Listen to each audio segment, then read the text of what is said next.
Beaucoup de gens aujourd'hui rêvent de devenir bilingues dans au moins une langue étrangère, mais se retrouvent découragés, soit par des méthodes d'apprentissage qui ne fonctionnent pas, ou soit par des excuses comme je n'ai pas assez de temps ou d'argent pour apprendre une langue, je n'ai pas les moyens pour me procurer un séjour linguistique dans le pays qui parle la langue, je n'ai pas ceci, je n'ai pas cela, etc. Si toi aussi tu rencontres des problèmes dans ton apprentissage de langue, cette vidéo elle est faite pour toi, car dans cette vidéo, je vais te montrer comment réellement devenir bilingue dans n'importe quelle langue que tu apprends. Et donc, si tu veux vraiment arriver à un autre niveau dans ton apprentissage de langue, si tu veux arriver au niveau bilingue, je te conseille de regarder la vidéo jusqu'à la fin, car elle pourra que t'être utile. Bienvenue sur la chaîne Eudes 2.0. Si tu ne me connais pas, moi c'est Eudes et je fais du contenu éducatif sur Internet afin que l'on devienne, toi et moi, les meilleures versions de nous-mêmes.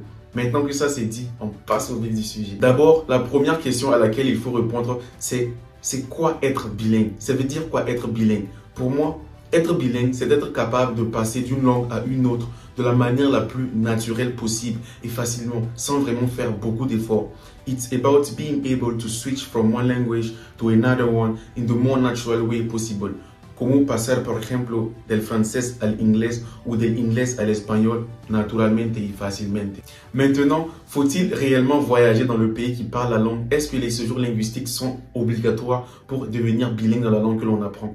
D'abord, d'entrée de jeu, je vais te dire que ce n'est pas du tout obligatoire. Certes, ça peut avoir certains avantages, mais il faut aller vraiment dans l'objectif d'apprendre et d'être en contact réel avec la langue. Il y a des gens, ils partent aux États-Unis, ils partent rencontrer des Français et ils discutent qu'avec des Français tout leur séjour linguistique. Pourtant, de base, ils sont venus pour apprendre la langue. Si tu as assez d'argent et les moyens pour te procurer ce séjour linguistique-là, ça peut être bénéfique, mais ce n'est pas du tout obligatoire. Je suis la preuve vivante de cela. Je n'ai jamais voyagé dans un pays qui parle anglais, je n'ai jamais voyagé dans un pays qui parle espagnol, mais je les comprends aujourd'hui à un très bon niveau. Et également, c'est quoi la différence entre une personne qui est bilingue et une personne qui apprend tout simplement une langue?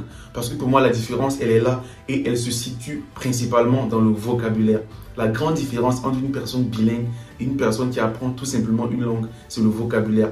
Parce que le bilingue, il a un arsenal de vocabulaire, il a un arsenal de mots pour décrire n'importe quelle situation de manière différente, avec des mots différents. Pourtant, une personne qui apprend tout simplement une langue, qui est tout simplement à un niveau B, il ne peut pas en fait avoir tout cet arsenal de vocabulaire là pour exprimer toutes les situations possibles, pour exprimer avec des mots différents. Par exemple, pour une personne qui apprend tout simplement l'anglais et qui n'a pas tout cet arsenal de vocabulaire là, qui a un niveau B par exemple, pour dire je suis fatigué, il ne pourra que dire I'm tired pour la plupart du temps. Mais pour une personne bilingue, il a toute une panoplie d'arsenal, il pourrait dire I'm tired, I'm exhausted, I'm pushed, I'm beat, I'm fatigued, etc.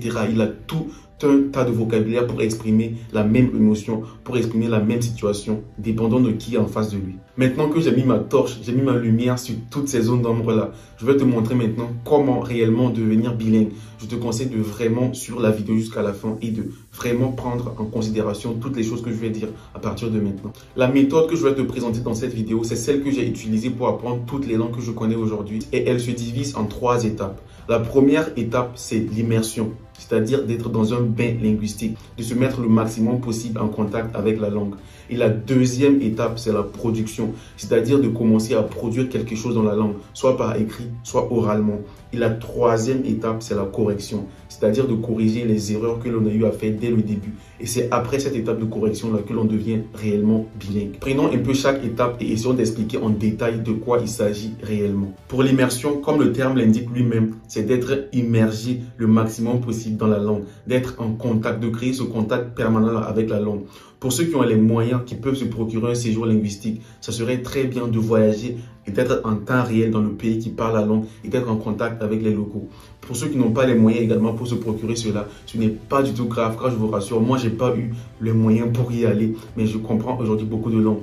Ce que je fais, c'est quoi? C'est d'être en contact avec la langue en passant par les réseaux, en passant de manière virtuelle, en utilisant par exemple beaucoup de musique de langue étrangère, en regardant des vidéos YouTube en langue étrangère, dépendant de la langue que je veux apprendre, en regardant par exemple des films sous-titrés en version originale, vraiment de se mettre dans la peau d'une personne qui est dans le pays en fait. C'est-à-dire tu n'es pas par exemple en Angleterre, mais tout ce que tu fais virtuellement te met en Angleterre. dépendant de la langue que tu vas apprendre bien sûr. Et en passant rapidement, ce que je peux te conseiller de faire si tu veux vraiment t'immerger et que l'immersion soit parfaite, c'est de s'abonner sur toutes les chaînes YouTube, Instagram et Facebook dans la langue que tu vas apprendre, suivant les contenus par lesquels tu es intéressé. Tu t'abonnes aux grosses chaînes et tu ne fais que consommer cela. Changer par exemple la langue de son téléphone, dans la langue que l'on veut apprendre, de son ordinateur, et peut-être trouver des amis sur Facebook ou sur Instagram qui sont de ces pays-là et de commencer par exemple à chatter avec ces personnes-là pour de l'amitié. Et la deuxième étape afin de pouvoir apprendre la langue efficacement jusqu'à atteindre le niveau bilingue, c'est la production. Ce que j'attends par production, c'est le fait d'être capable de produire quelque chose de la langue que l'on apprend. Parce que pour beaucoup de personnes, c'est ça la partie la plus importante. Lorsque l'on dit « je comprends une langue », il faut être capable de la parler ou de quand même produire quelque chose en écrit dans cette langue-là. Et donc cette partie-là, elle est très importante. Pour ceux qui encore ont les moyens de faire un séjour linguistique, ils peuvent en même temps pratiquer tout ça dans le même pays. Pour ceux qui n'ont pas encore ces moyens-là, je suis là encore pour vous donner d'autres solutions parce que c'est ce que moi j'ai fait. J'ai pas voyagé. Et donc ce que je faisais, c'est quoi? D'entrée de jeu, j'essayais de faire toutes mes recherches Google, toutes mes recherches de manière générale dans la langue que je veux apprendre. Par exemple, lorsque j'apprends espagnol, je fais toutes mes recherches en espagnol. J'essaie en fait de produire quelque chose, de pouvoir mettre en pratique ce que j'ai appris lors de mon immersion. J'avoue que c'est la partie qui est un peu difficile pour la plupart des gens parce que lorsque l'on apprend une langue, on est pressé de pouvoir produire quelque chose, on est pressé de pouvoir parler. Mais il faut savoir qu'au début, ça ne sera pas parfait, il y aura certaines erreurs, mais c'est par ces erreurs-là que l'on apprend vraiment. Et je sais que c'est encore plus compliqué pour certaines personnes car elles n'ont personne à qui parler ou elles n'ont pas assez de temps pour prendre des cours en présentiel. C'est pour cela que italki est la meilleure solution à ce problème-là. Vous avez probablement déjà entendu parler de italki car c'est une plateforme extraordinaire dans l'apprentissage des langues en ligne, disponible sur ordinateur, sur téléphone et sur tablette, 7 jours sur 7 et 24 heures sur 24 avec des professeurs natifs. Vous pouvez apprendre plus de 150 langues sur italki 24 heures sur 24 et 7 jours sur 7, des leçons en one-to-one. Alors voici à quoi ressemble l'interface de la plateforme de italki. Lorsque vous arriverez, vous pourrez prendre soit des cours en groupe ou soit des groupes individuels avec les professeurs. Vous pouvez choisir la langue que vous voulez.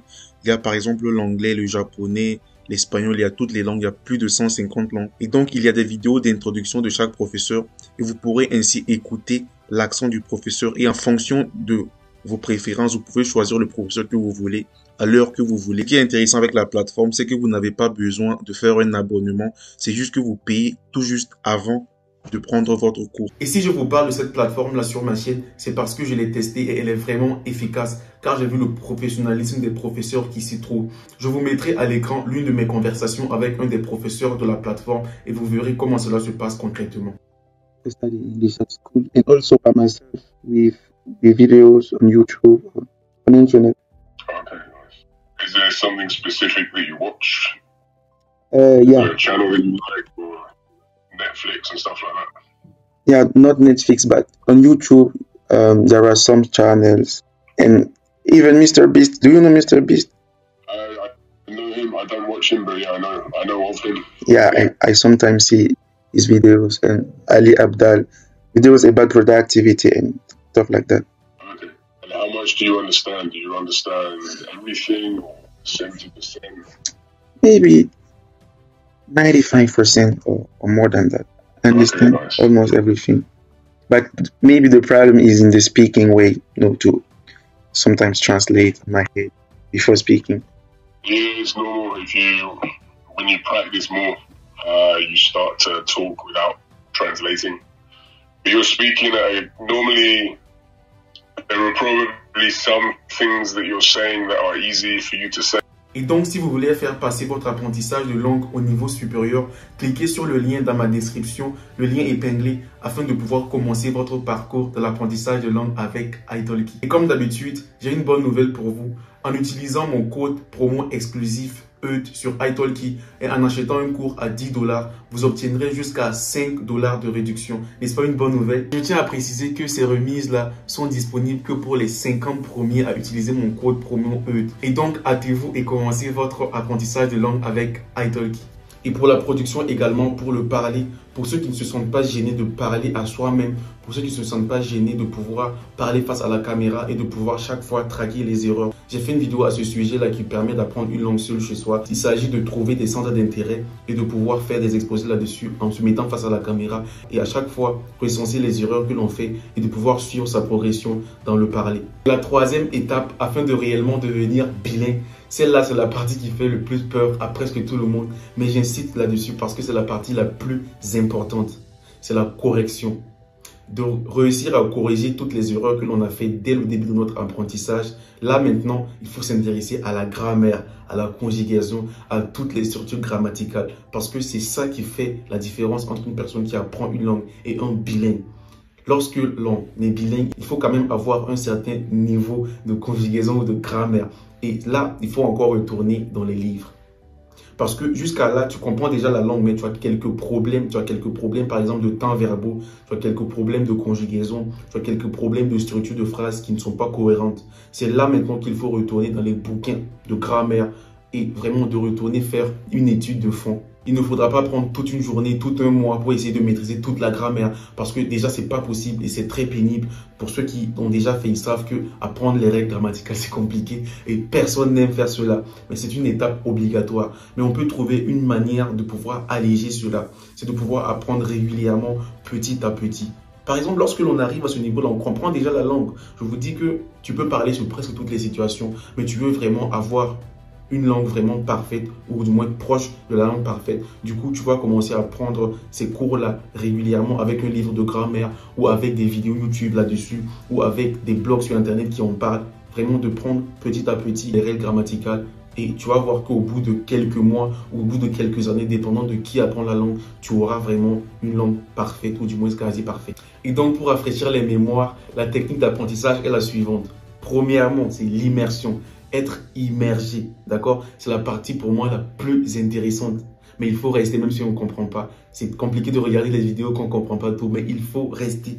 Et la deuxième étape, celle-là, c'est l'étape la plus attendue où tout le monde veut arriver. C'est la production, de commencer à parler ou d'écrire dans la langue que l'on apprend. Et pour cela, pour ceux qui peuvent faire un séjour linguistique, c'est très bien. Pour ceux qui peuvent apprendre par soi-même, c'est très bien. Et pour ceux qui veulent un accompagnement, un tuteur, je vous ai présenté italki. Je ne vais pas faire encore de publicité, c'est la meilleure plateforme pour cela. Et la dernière étape, la plus importante pour devenir bilingue, c'est la correction. De pouvoir corriger les erreurs petit à petit jusqu'à s'approcher dans une langue quasi parfaite. Pour ceux qui sont restés dans la vidéo jusqu'à présent, je vais maintenant vous montrer une boîte à outils bonus pour ceux qui sont vraiment abonnés à ma chaîne, pour ceux qui aiment mon contenu. Ce sont des étapes qui sont très importantes pour avoir du fun, pour vraiment que l'apprentissage de langue soit important. Et en parlant de fun, c'est la première astuce, de rendre l'apprentissage ludique, de trouver des méthodes d'apprentissage dépendant de tes centres d'intérêt qui te rendent vraiment heureux lorsque tu apprends ces langues-là. Moi, par exemple, lorsque j'apprenais l'espagnol ou l'anglais, peu importe la langue que j'apprenais, c'est que moi, j'ai mes centres d'intérêt qui sont connus. La musique, par exemple. Je vais, par exemple, regarder des contenus qui concernent la musique. Et en même temps que j'apprends des choses en musique, j'apprends la langue de manière implicite. C'est-à-dire, je ne suis pas là forcément pour apprendre la langue, mais je suis là pour apprendre quelque chose dans la langue. Et donc, avec le temps, j'apprends et la chose et j'apprends la langue. Et c'est très intéressant. D'autres choses aussi, par exemple, lorsque tu écoutes des musiques qui te plaisent, tu ne sens pas ça comme une corvée, n'est-ce pas? Et donc, tu peux, par exemple, trouver du vocabulaire, beaucoup de vocabulaire dans les musiques ou dans les vidéos. Moi, ce que je faisais, c'est quoi? Lorsque je trouve les lyrics des chansons qui me plaisent le plus, par exemple, lorsque j'apprenais l'espagnol, Como mirarte, Como mirarte, c'est une chanson qui me plaît beaucoup. Et donc, j'ai regardé tout le lyrics et j'ai traduit. J'ai cherché la signification de chaque mot. J'ai eu beaucoup de vocabulaire par cette musique-là. Et de là, c'est parti comme ça. Je traduisais toutes mes chansons que j'apprenais. Je traduisais les vidéos que je regardais, les films que je regardais. Dès que je trouve un mot que je ne comprends pas, je prends mon dictionnaire et je tape en anglais. Ça, c'est très important. Lorsque, par exemple, je regarde une vidéo en anglais et que je trouve un mot de vocabulaire que je ne comprends pas, je ne fais pas la recherche dans la langue que je comprends déjà. Non, je prends le mot et je pars dans le dictionnaire de la langue que j'apprends. Je trouve un mot en anglais que je ne comprends pas, je pars dans le dictionnaire anglais, je tape le mot et l'explication sort en anglais. je regarde l'explication et j'essaie de comprendre. C'est très facile de partir sur Google Traducteur, de taper le mot et de trouver la traduction. Ça ne te permet pas de vraiment assimiler le mot sur le long terme. Et ce que je fais lorsque je trouve un nouveau mot, en fin de semaine par exemple, je prends les nouveaux mots que j'ai trouvés et je les révise. On appelle ça la révision espacée, la répétition espacée, un truc comme ça.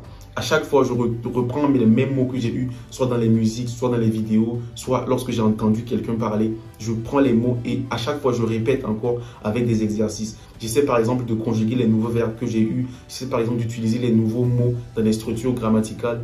Dans ma tête, bien sûr, j'essaie par exemple de me mettre dans des situations qui peuvent me permettre d'utiliser ces mots-là.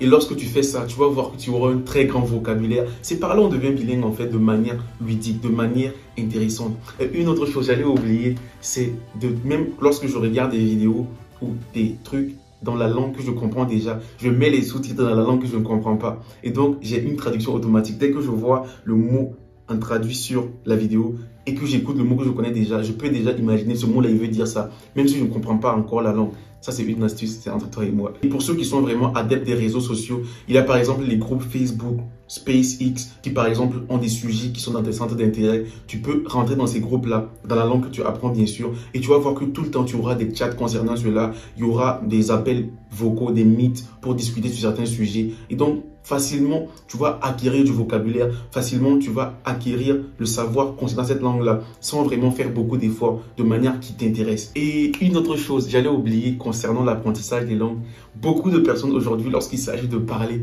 ils ont peur de leur accent. L'accent, c'est un truc qui fait peur aux gens et du coup, ils n'ont pas envie de parler. Lorsque tu n'es pas natif de cette langue-là, l'accent est un peu compliqué et les natifs le comprennent. Toutes les personnes américaines ou qui parlent anglais que je connais ne se soucient pas en fait de l'accent que tu utilises. Parce que même les anglophones n'ont pas le même accent. Les accents sont différents selon les régions dans lesquelles tu es. L'anglais par exemple en Afrique n'est pas par exemple pareil que l'anglais en Europe, n'est pas pareil que l'anglais en Amérique. C'est différent avec les prononciations et même les mots qu'ils utilisent. Donc du coup, il ne faut pas avoir peur de l'accent que tu auras. Et une chose qui peut vraiment t'aider lorsque tu apprends la langue pour avoir un bon accent, ça encore c'est une autre astuce que je te donne. Je te donne beaucoup d'astuces. L'astuce la plus importante que j'utilise pour avoir un bon accent, c'est de faire du copier-coller. Naturellement, c'est vrai que je peux avoir des accents qui s'approchent vraiment de la langue que j'apprends. Je ne sais pas si ça c'est par exemple une chance ou un don, mais je sais que si tu essaies de copier les personnes que tu apprécies le plus dans ces langues-là, ça va beaucoup t'aider. Par exemple, lorsque j'écoute des musiques, j'essaie de trouver des artistes qui sont vraiment communs, des artistes qui n'ont pas un accent bien prononcé, comme Ed Sheeran par exemple pour l'anglais, Shakira par exemple pour l'espagnol, et j'essaie de prononcer de la même manière qu'ils prononcent dans les chansons. Ou des acteurs de films par exemple, j'essaie de prononcer comme ils prononcent, j'essaie de copier leur accent. Et avec le temps, je deviens un personnage, mais moi-même dans la réalité, qui parle peut-être comme ces personnes-là. Et je te conseille de le faire aussi si tu veux. Sinon, l'accent, ce n'est pas le plus important. Le plus important, c'est comment tu parles. Est-ce que ce que tu dis a du sens et est-ce que tu prononces bien? Je crois t'avoir donné assez d'informations pour que toi aussi, tu puisses devenir bilingue dans la langue que tu veux apprendre, peu importe laquelle. Et je donne une précision pour ceux qui, par exemple, veulent apprendre des langues qui ne sont pas proches des langues qu'ils connaissent déjà. Par exemple, pour ceux qui apprennent les français, l'arabe ou le chinois, essayez d'abord d'apprendre l'alphabet avant de pouvoir faire tout cela parce que c'est très important. Voilà, je crois t'avoir donné le maximum d'informations pour que tu puisses te mettre dans cet apprentissage de langue-là. Pour d'autres personnes, ça prendra 6 mois, d'autres personnes 1 année, d'autres personnes 2 ans. Mais dans tous les cas, essayez d'avoir du fun. Faites ça de manière intéressante. Il ne faut pas que ce soit une tâche. Et vraiment, je tiens à dire merci à tous les abonnés, ceux qui se sont abonnés depuis longtemps et ceux qui continuent de s'abonner. Ceux qui vont s'abonner aujourd'hui, bien sûr. Je vous dis merci du fond du cœur. Et une petite mélodie pour vous. C'est ma chanson préférée.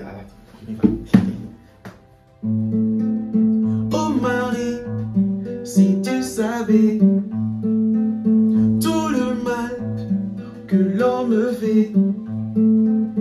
Oh Marie, si je pouvais dans tes bras me reposer. Bon les gars, merci d'avoir regardé la vidéo et on se dit à très bientôt sur la chaîne. Prenez soin de vous et laissez-moi savoir dans les commentaires peut-être les problèmes que vous rencontrez. S'il y a des questions concernant ma vidéo, posez-les-moi en commentaire et ça me ferait un grand plaisir de vous répondre. On se dit à très bientôt sur la chaîne. Au revoir.